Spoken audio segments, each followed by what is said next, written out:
ہم ایسے نہیں چھوڑیں گے, ان کی قربانیاں ضائع نہیں کریں گے. ہمارا تو صرف یہ مسئلہ ہے, ہندوستان آج اسٹیٹ ہوڈ واپس لے لے کشمیر کا, ہم ان سے نارمل دوستی کرنے کے لیے تیار ہیں. لیکن آپ یہ نہیں کر سکتے کہ کشمیریوں کی قربانیوں کو ضائع کر کے صرف اپنے ذاتی انٹرسٹ کے لیے آپ ہندوستان سے نارملائزیشن کی طرف چلے جائیں. بسم اللہ الرحمن الرحیم. میں خان صاحب سمیع ابراہیم, بولڈ ٹی وی میں اینکر ہوں. سب سے پہلے تو یہ جو لوگ یہاں پر بیٹھے ہیں, ان کا جنون دیکھ کے, ان کا جوش دیکھ کے میں یہ مجبور ہوں کہنے پہ کہ اب یہ جو جنون, اس کو کوئی نہیں روک سکتا. اور لوگ خان صاحب آپ کو مستقبل کا وزیر اعظم مان چکے ہیں, آپ دلوں کے وزیر اعظم تو ہیں, آپ بہت جلد پاکستان کے وزیر اعظم بننے جا رہے ہیں. دوسری بات, میں عید پر ابھی, کیونکہ میرا تعلق ڈسٹرکٹ جھنگ سے ہے, شورکوٹ ایک چھوٹی سی جگہ ہے, میں وہاں پر گیا. آپ یقین کریں, جب میں عید پڑھنے گیا, راستے میں بزرگوں سے ملا, دو باتیں کی مجھے ہر بندے نے.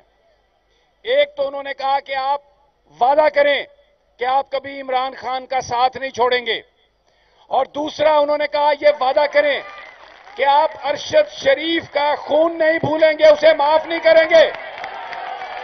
اور پھر ہر بندے نے یہ کہا کہ آپ کی عمران خان صاحب سے ملاقات ہوتی ہوگی, ہم تو نہ ان سے مل سکتے ہیں, نہ انہیں ٹی وی کے علاوہ دیکھ سکتے ہیں, آپ پلیز ہماری طرف سے انہیں دعائیں دیجیے گا, سلام دیجیے گا, اور کہیے گا کہ ہم آپ کی ایک اپیل پر اپنی جان دینے کے لیے تیار ہیں. یہ وہ امانت تھی جو میں آپ تک پہنچانا چاہتا تھا. اب ایک میرا سوال ہے آپ سے. اس وقت پوری قوم سپریم کورٹ کی طرف دیکھ رہی ہے اور آپ کی طرف دیکھ رہی ہے. یہ جو حکومت ہے پی ڈی ایم کی, انہوں نے ججز کے خلاف ایک کیمپین شروع کی ہے, عمر عطا بندیال خاص طور پر اس کا نشانہ ہے.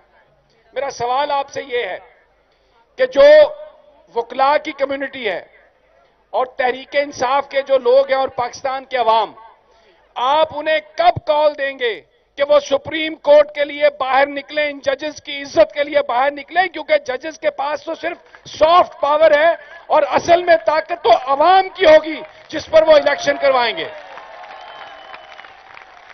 جی سمیع, بہت بہت شکریہ. میں یہ پہلے بھی کہہ بیٹھا ہوں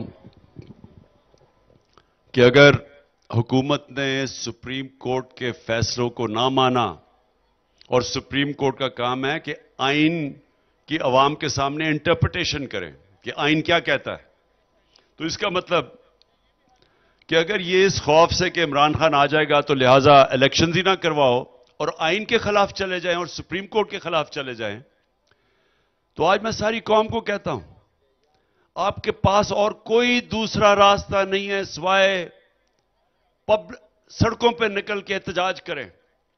کیونکہ اگر آپ نے احتجاج نہ کیا, اس کا مطلب کہ پاکستان کا آئین ختم ہو گیا. جب آئین ختم ہوتا ہے ملک ختم ہو جاتا ہے. اس کے بعد تو جو طاقتور فیصلہ کرے گا کہ آئین کی کون سی شک ماننی ہے اور کون سی نہیں ماننی, تو جنگل کا قانون ہو گیا. تو یہ تو آپ نے سب نے, ساری قوم کو میں کہہ رہا ہوں کہ اپنے بچوں کے مستقبل کو بچانے کے لیے, اپنے ملک کو بچانے کے لیے, ہر وہ پاکستانی کو میں کہہ رہا ہوں آپ کو نکلنا پڑے گا جنہوں نے پیسہ چوری کر کے باہر ملکوں کے اندر ڈالرز نہیں رکھے ہوئے, جن کا جینا مرنا پاکستان میں ہے, ان سب کو نکلنا پڑے گا. اور یہ اگر ہم نہیں نکلیں گے, ہم ان بڑے طاقتور لوگوں کے درندوں کے غلام بن جائیں گے ہمیشہ کے لیے. کیونکہ ابھی بھی جب یہ انصاف نہیں دیتے, تو اصل میں جس معاشرے میں انصاف نہیں ہوتا, وہاں طاقتور قانون سے اوپر ہوتا ہے اور کمزور کو انصاف نہیں ملتا, وہ معاشرہ کبھی آگے نہیں بڑھ سکتا. تو یہ تو ٹیسٹ کیس آ گیا پاکستان کے لیے. اور میں اپنے صحافیوں کو, تینوں, احتشام, صدیق, آپ کو اور آپ کو سمیع, دیکھیں صحافت کے اندر بھی نا وہ لوگ ہوتے ہیں جو مجاہد ہوتے ہیں, جو رائے حق پہ کھڑے ہوتے ہیں, جو سٹینڈ لیتے ہیں, جو ہر قسم کی مشکلیں برداشت کرتے ہیں رائے حق کے لیے. ان کا رتبہ اور ہوتا ہے, ان کی صحافت عبادت میں چلی جاتی ہے.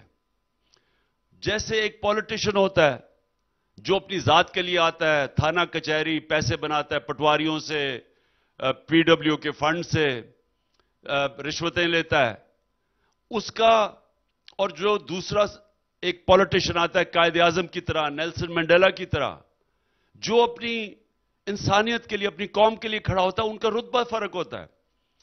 قائد اعظم کی جو پولیٹکس ہے وہ عبادت میں چلی جاتی ہے، جو ذات کے لیے نہیں ہوتی. اور اسی طرح جس طرح آپ کی صحافیوں کی، اسی طرح وہ ڈاکٹر جو اپنا ٹائم دیتا ہے، مفت مریضوں غریبوں کا علاج کرتا ہے، اور دوسرا ڈاکٹر جو پیسے بنانے لگا، ان کا رتبہ فرق ہوتا ہے. تو ہمارا تو اللہ نے جو دین دیا ہوا ہے، جو ہم اللہ سے کہتے ہیں کہ اللہ سیدھے راستے پہ لگا ہر وقت 5 وقت نماز میں، تو وہ سیدھا راستہ تو وہ ہوتا ہے کہ جو بھی نعمت سے اللہ آپ کو نوازے، اس کو جب آپ انسانیت کے لیے خرچ کرتے ہیں اس نعمت کو، تو وہ عبادت میں شامل ہو جاتی ہے.